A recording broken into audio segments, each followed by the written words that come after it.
सेठ परसादी लाल टल्लीमल की कोठी पर चावल का काम होता था। लड़ाई शुरू होने पर जापान और जर्मनी की खरीद बंद हो गई। जहाजों को दुश्मन की पनडुब्बियों का भय था। अमेरिका भी माल न जा पाता। आखिर रकम का क्या होता? सरकार धड़ाधड़ नोट छापे जा रही थी। ब्याज की दर रोज रोज गिर रही थी।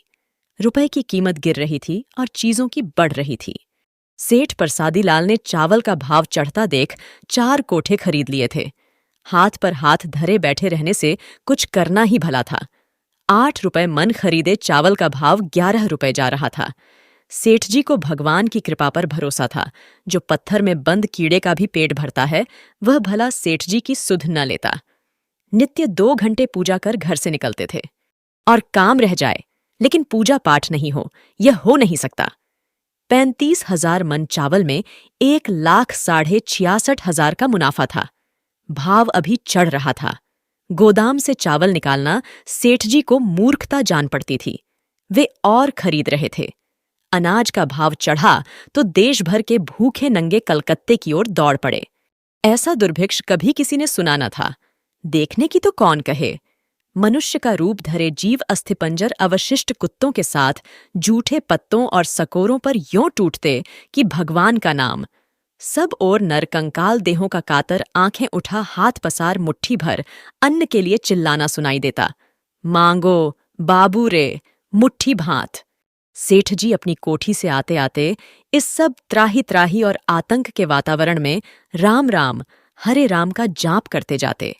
जिस अन्न की एक मुट्ठी के लिए कंकाल समूह त्राही त्राही कर रहा था, वह सेठ जी की कोठी में भरा और तेजी की प्रतीक्षा कर रहा था। सेठ जी के कोठों में कुछ समय विश्राम कर लेने से चावल का मूल्य सवाया ड्योढ़ा हो जाता। कोठों में बंद चावल की रुपए के रूप में बढ़ती यह शक्ति बाजार से दूसरे चावल को अपनी ओर खींचे ला रही थी। क्षुधा पीड़ितों को देख सेठ जी का हृदय पसीज उठता। भुने चने का एक बोरा उनके कोठों के द्वार पर रख दिया जाता। दरबान प्रत्येक मांगने वाले को एक मुट्ठी चना देता जाता। चने का यह दान एक भयंकर संघर्ष का रूप ले लेता। भीख बांट सकने लायक व्यवस्था बनाए रखने के लिए डांट फटकार, लात घूंसे और कभी डंडे और जूते तक के उपयोग की आवश्यकता हो जाती। सेठ जी के द्वार पर दान था और भीतर व्यापार। एक के बाद दूसरा दलाल आकर चावल के सौदे की बात करता। भूखे कंगालों के प्रति बह जाने वाली सेठ जी की उदारता युद्ध के क्षेत्र में अविचल सेनापति की दृढ़ता में बदल जाती। लालाजी के यहाँ चावल सुबह से 35 के भाव बिक रहा था। दोपहर में आकर उन्हें मालूम हुआ कि मुनीम जी ने 500 मन सुबह से बेच डाला। लालाजी ने माथा ठोक लिया। क्या सत्यानाश कर डालोगे मुनीम जी? बंद करो। नहीं भाई, नहीं है अपने पास। दलालों की ओर हाथ बढ़ा। उन्होंने कहा, हम तो भाई 35.5 के खुद खरीदार हैं। दोपहर से लालाजी खरीदते गए। संध्या को 38.5 बिक रहा था, पर लालाजी खरीद रहे थे। रात को भाव 39 पर बंद हुआ। प्रताड़ना भरी दृष्टि से मुनीम की ओर देख लालाजी ने धमकाया, कहो मुनीम जी। मैं क्या कह रहा था? सड़कों बाजारों में बुभुक्षितों की संख्या और उनका चीत्कार बढ़ता जा रहा था। लालाजी परेशान थे। सरकार चावल पर कंट्रोल कर रही थी। मुनीम जी राय दे रहे थे, लालाजी समय रहते जितना निकल जाए निकाल दिया जाए। चिढ़कर लालाजी ने कहा, सरकार के दाम लगाने से क्या होता है? जिसके कोठे में माल है, दाम उसका लगेगा। सरकार कहाँ से लाकर सस्ता बेच लेगी? कोई कागज का नोट है कि मनचाहा छाप लिया? सरकार भी लेवेगी तो व्यापारी से ही ना। कंट्रोल के कारण प्रकट में सौदा बंद था, पर असल में सेठ जी 65 के भाव बेच रहे थे। मुनीम जी चिंता से कहते, 65 के भाव खपेगा कितना? अमान की फसल भी तो आवेगी। सेठ जी ने समझाया, ऐसा छोटा दिल करने से कहीं व्यापार होता है मुनीम जी। इस भाव से आधे पौने गोदाम भी बिकेंगे तो अपनी दोहरी खरी है। आगे के राम जी मालिक हैं। सभी बाजारों से आदमियों के मक्खी मच्छरों की तरह पटापट मरने की खबरें आती। सुनकर सेठ जी का हृदय दहल जाता। और भी भयंकर खबरें आने लगीं। मुर्दा घाट पर लाशों के ढेर लगे हैं। दोस्तों, ऐसे और भी इंटरेस्टिंग कहानियों के लिए मेरे चैनल को सब्सक्राइब करना मत भूलिएगा। तो आइए अब आगे सुनते हैं। लकड़ी रुपए की 8 सेर बिक रही है, बल्कि मिल भी नहीं रही है। गरीब लोग लाशें छोड़ चले आते हैं।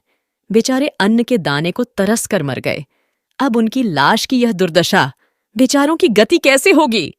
लालाजी की आंखों में आंसू आ गए। कोठी पर रुपए में 1 पाई धर्मादय के लिए कटता था। व्यापार अपनी जगह है और धर्म अपनी जगह। धर्म के लिए निकाला गया रुपया कभी व्यापार में लगा देते तो उसे ब्याज और मूल सहित फिर धर्म में लगा देते। वह भगवद अर्पण था। कंगालों की दुर्दशा देख उसी खाते में से लालाजी 2 बोरी चना रोज बंटवा रहे थे। फिर 42,000 रुपया चावल का मुनाफा कमाया। जैसे मुनाफा बढ़ा वैसे धर्म वाला खाता भी बढ़ गया। आंखों में करुणा के आंसू भर सेठ जी ने हुक्म दिया, मुनीम जी, जो भाव लकड़ी मिले 20,000 की लकड़ी खरीद कर घाट पर गिरवा दो। किसी गरीब की मिट्टी की दुर्गति न होने पाए। अगले दिन सुबह समाचार पत्र में छप गया, महादान, सेठ परसादी लाल टल्लीमल का महादान। गतिहीनों की अवस्था से जिनका कलेजा मुंह को आ रहा था, ऐसे लोगों ने आकर सेठ जी को धन्यवाद दिया। विनीत स्वर में अकिंचन भाव से सेठ जी ने उत्तर दिया, मैं किस लायक हूं? सब भगवान का ही है, उन्हीं के अर्पण है, मनुष्य है किस लायक। दोस्तों, यशपाल जी की यह कहानी यहीं खत्म होती है। और दोस्तों, ऐसे और भी प्रसिद्ध कहानीकारों की इंटरेस्टिंग कहानियों के लिए मेरे चैनल को सब्सक्राइब करना मत भूलिएगा। सुनने के लिए धन्यवाद।